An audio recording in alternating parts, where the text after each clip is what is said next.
And tonight, a lot of questions surround this woman as we move on tonight, who is accused of stealing someone's identity to get a teaching position in Cleveland County.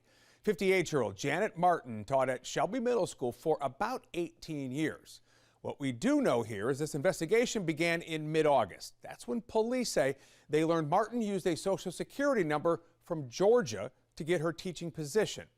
Online records show Martin's teaching license was suspended in the early 2000s. But a record of Janet Brown's license was suspended just last week. Janet Brown is how Shelby Middle School referred to her. Earlier tonight, we spoke with a parent whose children were in Brown's classroom. Well, I mean, you have to question, how did it happen and how, the process is going to change to keep this from happening. And the district tells us a criminal background check is conducted on all of its candidates. Now, it's unclear if a more extensive background check would have changed Martin's situation. Under current state law, it's up to local school districts to complete background checks on employees. And people with prior charges have been hired. Anna McAdams with our sister station in Wilmington shared a startling example of this back in 2019.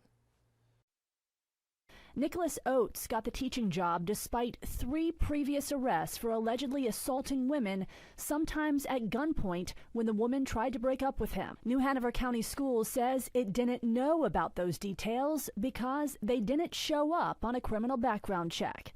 In fact, one of Oates' arrests didn't show up at all. Since the charges were ultimately dismissed, the school system hired Oates anyway. As a parent, I have a right to know who's in there with my kids. State Representative Craig Horn was a primary sponsor of a recent bill to require fingerprinting for public school teachers. Those background checks are extremely thorough and more likely to catch all criminal charges from someone's past, unlike the school system's check on Nicholas Oates. That bill received pushback from teacher organizations and died in committee. But a new bill moving through the North Carolina State House would change all of this. The measure would require the State Board of Education to review criminal background checks for each teacher applicant. It would also require the applicant to get fingerprinted.